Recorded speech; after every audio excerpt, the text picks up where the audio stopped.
Olá pessoal, tudo bem? Dando continuidade ao nosso estudo da corrosão, hoje nós vamos estar falando um pouco mais sobre a corrosão galvânica. Ela também é chamada de corrosão bimetálica. E para a gente entender melhor como ocorre a corrosão galvânica, temos que lembrar que a corrosão é um processo de degradação do material que pode estar associada ou não a esforços mecânicos. E essa corrosão pode ser do tipo eletroquímica, química ou eletrolítica. A corrosão química, como a gente já falou em outras aulas, ela se dá por uma ação química de um material sobre outro, de uma substância sobre outra. Por exemplo, quando eu tenho uma luva de borracha que é atacada por um solvente orgânico e a luva se engilha toda, ela pode até se rasgar devido a essa ação química do solvente na borracha. É a corrosão do tipo eletroquímica, em que você tem um metal exposto ao ambiente e nesse ambiente nós temos um agente oxidante, que é o oxigênio do ar, na presença de um eletrólito, que é uma substância que conduz corrente elétrica. Então eu tenho, por exemplo, um pedaço de bombril que está ali na pia da sua cozinha e no nosso ambiente, né, residencial você tem a umidade do ar, principalmente em regiões litorâneas, essa umidade ela é elevada e essa umidade na presença do oxigênio do ambiente vai aos poucos, né, durante dias, ir degradando esse pedacinho de lã de aço e aí você vai ver então o processo corrosivo acontecendo do tipo eletroquímica. É a corrosão mais comum que acontece na natureza. Então, lembrando disso, nesse processo de corrosão eletroquímica, uma substância vai perder elétrons enquanto outra substância vai ganhar elétrons. É o processo de oxirredução, são reações redox que estão acontecendo entre essas duas espécies químicas. Então, nesse sistema, nós temos duas substâncias, uma que vai ganhar elétrons e outra que vai perder elétrons. A substância que perde elétrons, ela sofre oxidação. A substância que ganha elétrons, ela sofre redução. E aí nós temos então dois nomes para essas substâncias. Quem perde elétrons, que sofre oxidação, causou a redução na outra espécie, por isso que ela é chamada de agente redutor. E a substância que ganha elétrons, ela atacou, né, a outra substância, ela recebeu elétrons da substância então que foi oxidada, por isso que ela é chamada de agente oxidante. Para que a corrosão galvânica aconteça, você primeiro precisa ter dois metais, e esses metais eles estão em contato físico um com o outro, numa atmosfera, num ambiente que possui um eletrólito, uma substância que conduz corrente elétrica. Então basta você ter a presença da umidade do ambiente que já é possível da gente ter a ocorrência da corrosão bimetálica. Dessa forma, quando esses dois metais estão em contato, o que for menos nobre é o que vai sofrer a oxidação, que é o que nós chamamos de ânodo, e o metal mais nobre é o que vai sofrer a redução, que é o que nós chamamos de cátodo ou catodo. Eu já mostrei para vocês no Instagram um vídeo, ele era bem curto e apresentava uma evaporadora, que é aquela peça do ar-condicionado que fica na parte externa da residência, e essa evaporadora ela é feita de alumínio com parafusos de aço. E nós tínhamos o exemplo da corrosão galvânica presente neste equipamento.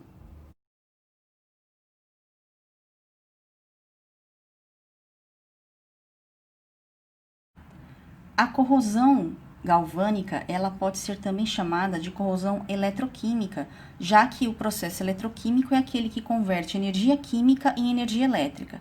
Lembrando que o processo reverso, que ou seja, é a transformação da energia elétrica em energia química, é o que nós chamamos de eletrólise. Por isso que a corrosão galvânica nada mais é do que uma pilha, em que são dois metais em contato, que nesse processo oxidativo eles acabam gerando então um fluxo de elétrons do ânodo para o cátodo. A forma como vai ocorrer a corrosão galvânica, ela depende de alguns parâmetros, como o próprio tamanho da peça, né, o tamanho dessa área de contato entre esses dois metais, o ambiente ao qual essa peça, né, esse sistema está submetido, e aí são vários fatores que vão interferir nessa velocidade da corrosão.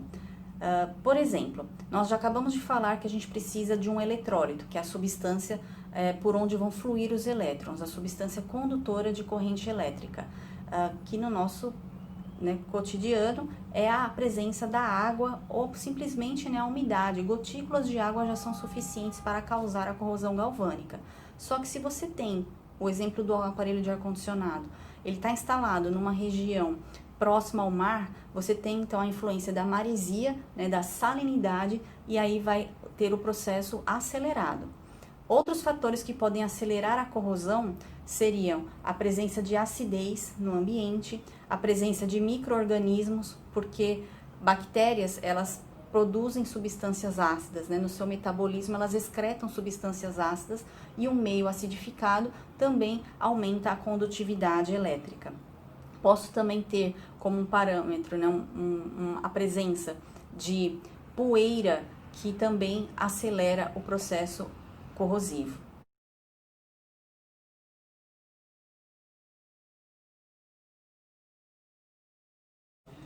É muito comum encontrarmos placas de aço inoxidável cujos parafusos de fixação são feitos de aço carbono. Como o aço inoxidável ele é mais resistente do que o aço carbono, então nessa região de contato entre o parafuso e a placa vai ocorrer a corrosão galvânica, e o ânodo, o metal menos nobre, no caso é o parafuso. E toda a área de contato do parafuso está conectada ao inox, por isso que esse processo vai ocorrer de forma bastante acelerada. Então, o que tem que ficar claro é que os metais naturalmente vão sofrer oxidação quando expostos ao ambiente. Até mesmo os metais mais nobres, como a prata, com o passar do tempo, eles também formam uma película de óxido sobre a sua superfície. Só que no caso da corrosão galvânica, quando você então acaba montando uma pilha, colocando dois metais com diferença de reatividade em contato, nesse eletrólito, você acaba tendo esse processo de oxidação acelerado. Então, se um parafuso, isoladamente, ele demoraria 10 anos para sofrer uma corrosão, no caso da corrosão galvânica, ele teria esse processo acelerado de 10 anos, em questão de 2 anos ele estaria totalmente corroído. Então, a gente vai encontrar outros exemplos de corrosão galvânica nas tubulações de água e esgoto, nas regiões das juntas, em que é comum você ter outros metais mais nobres sendo usados nas juntas dos canos, das tubulações. Um exemplo bastante conhecido também da literatura é a Estátua da Liberdade, que com o passar do tempo começou a ter um processo de corrosão acelerado nas junções dos metais diferentes que faziam parte da sua estrutura. E a solução para a Estátua da Liberdade foi usar o Teflon, que eu já até fiz uma aula sobre o Teflon. Ele é um polímero, um termoplástico de elevada estabilidade dimensional devido à presença de 4 átomos de flúor na sua estrutura do seu mero. E como é que a gente faz para evitar a corrosão bimetálica? Bom, existem vários caminhos. Um deles é nós estarmos usando materiais isolantes, a gente evitar esse contato entre os dois metais de naturezas diferentes. Então, é muito usado materiais isolantes como o Teflon e o nylon, por serem materiais que apresentam boa estabilidade química, estabilidade dimensional, e o nylon especificamente bastante resistente à água. O Teflon também. Então, são dois polímeros bastante usados nesse isolamento.